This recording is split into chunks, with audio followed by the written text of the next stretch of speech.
You open your phone to check one message and fall into a river of choices that never ends. A dozen headlines, 100 videos, 1,000 life paths shimmer behind the glass, and freedom feels heavy instead of light. This is the paradox of freedom. The more doors we can open, the more pressure we feel to pick the right one. Abundance invites us to imagine 10 better lives for every life we live. Between taps and swipes, a quiet anxiety rises and whispers, "Choose better." Philosophers warn that freedom arrives with responsibility and regret. It is easier to say, "I had no choice," than "I chose this," because choosing means owning the outcome. Psychologists notice the same pattern in small places. We sample more when the options explode, but we buy less. Curiosity loves variety. Commitment prefers clarity. Designers call it Hick's Law. More options, slow decisions. Our minds strain when everything is possible and nothing is obvious. People answer abundance in two styles. Maximizers compare relentlessly and often feel worse. Satisficers accept good enough and feel lighter. A tiny case shows the cost. You search for a Friday night movie for almost an hour, then watch with half your energy gone. Dating magnifies the effect. With endless profiles, commitment competes with curiosity, and the mind keeps one foot in other stories. Careers do it too.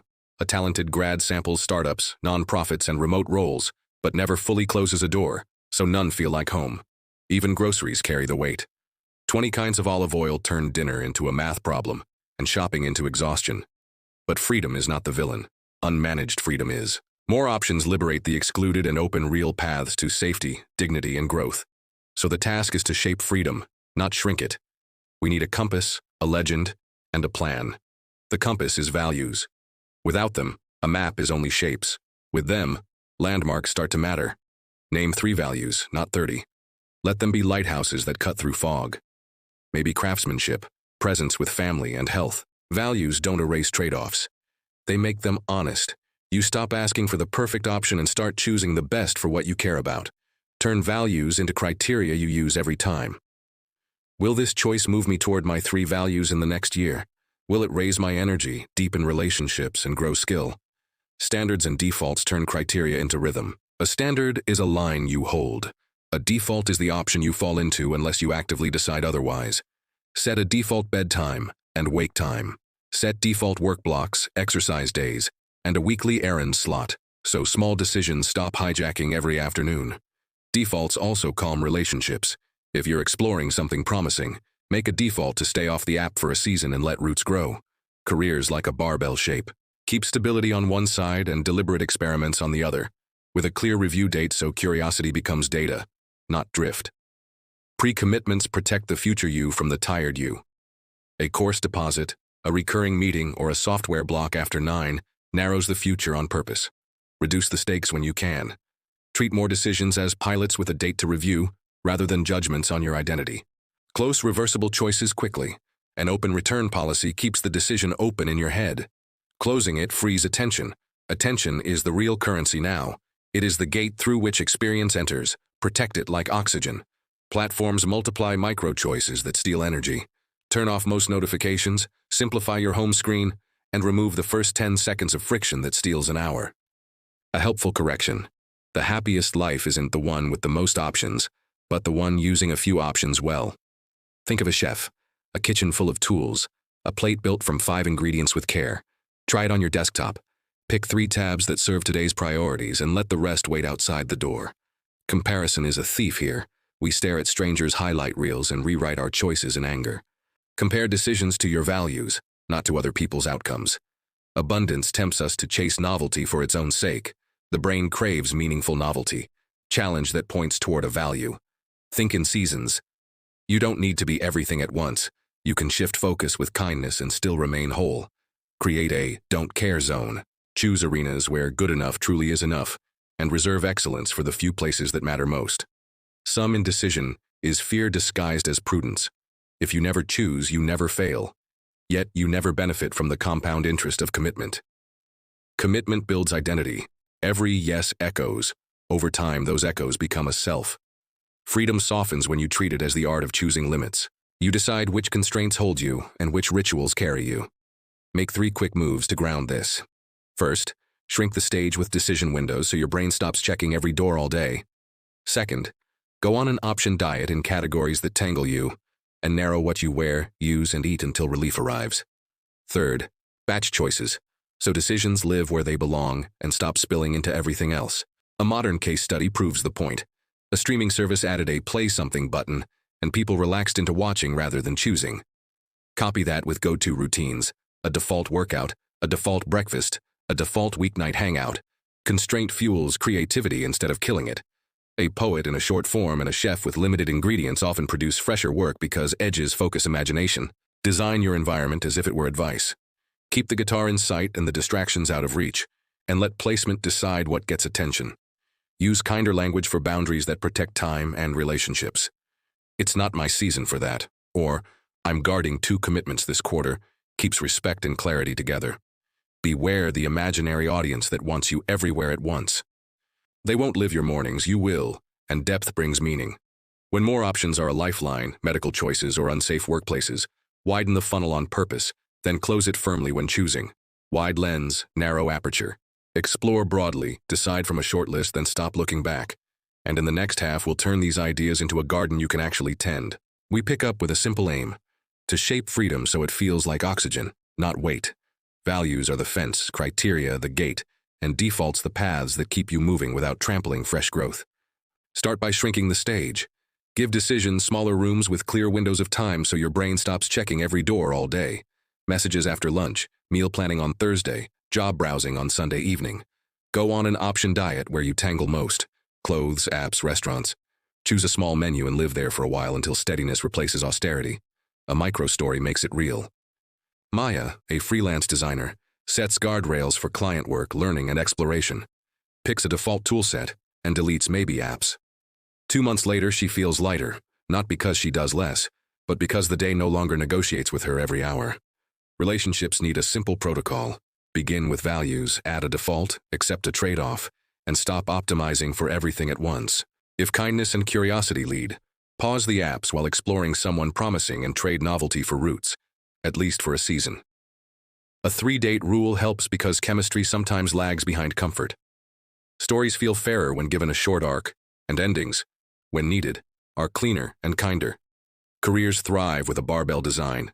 Keep stability on one side and deliberate experiments on the other, and set a review date so curiosity becomes data, not drift. Jamal nurses 4 days a week, studies public health on the 5th, and evaluates next summer with a calm head. Use a choice scorecard for medium and big calls. Rate how each option serves your top 3 values, low, medium, or high, and let patterns do their quiet work. Pick one North Star per season. For health, it might be sleep. For craft, it might be deep work hours. For relationships, it might be dinners at home. You can't run 5 control towers at once without burning the runway. FOMO fades when you name the alternative. Write a note titled "The Life I Am Not Choosing," thank it, and close the page so gratitude gains boundaries. Regret is a teacher, not an enemy. Do a monthly regret audit. Which value did you ignore? Which default failed? Which trade-off did you refuse to name? Translate each answer into one tiny adjustment, and let the lesson compost into growth. Nuance matters. Sometimes more options are a lifeline. Medical decisions, unsafe workplaces, major legal choices, and the funnel must widen before it narrows. Open to explore, then close to choose. Wide lens, narrow aperture, and stop browsing once you commit. Environment design is quiet leverage. What sits in your path gets your life. So put the guitar within reach and the distractions far away. Charge the phone outside the bedroom so the day's first decision isn't "I see the doom scroll." Language protects freedom. Say, "It's not my season for that," or "I'm guarding 2 commitments this quarter," and keep respect and clarity together. Fewer yeses, warmer yeses, and presence when you arrive. Beware the imaginary audience demanding you be everywhere at once. They won't live your mornings. You will, and depth gives days their weight. A modern case study shows the power of defaults.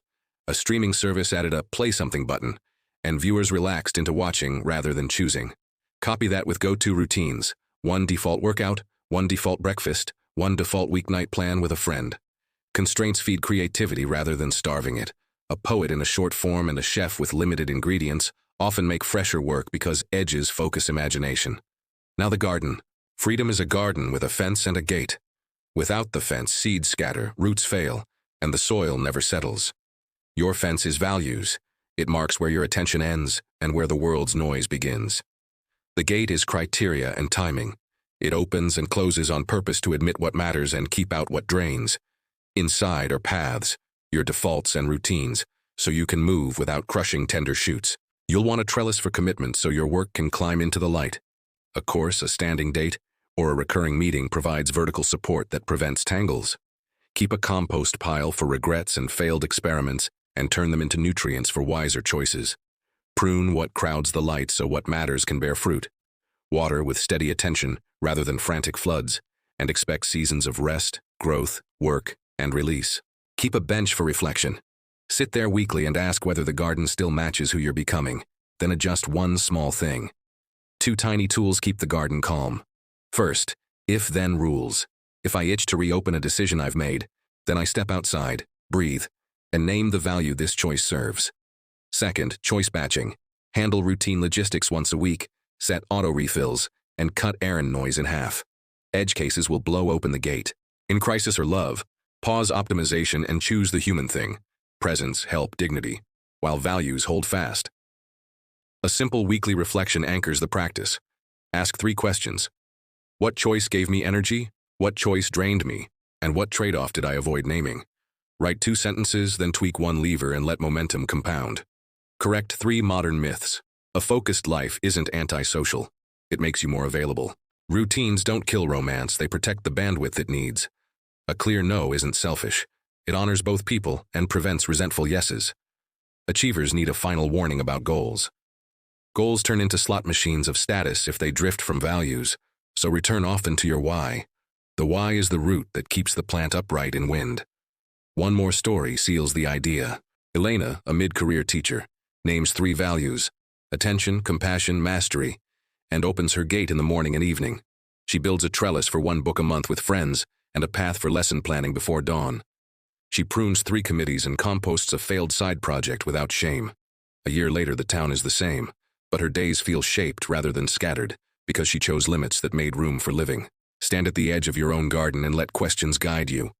Which fence will protect your attention without becoming a bunker? Which gate will you open with intention, and which will you close with kindness? Which plants, projects, relationships, rituals will you water because they feed your values? Which weeds, habits, apps, expectations will you pull because they only steal light? Which trade-offs will you name aloud so the air clears and the path shows? Choose 1 adjustment for this week and 1 experiment for this month, and put both on the calendar. Let the small wins stack until the garden begins to look like you meant it. When the wind of what if rises, hold to the fence, check the gate, and water what you've planted. The horizon will still be wide, but your footing will be steady. Freedom will feel like space inside the shape you chose, rather than a blur without edges. You will be present where you stand, and generous with what you grow. If you enjoyed this video, please like, subscribe, and leave a comment. Freedom doesn't bloom in endless fields. It blossoms in the garden you choose to tend.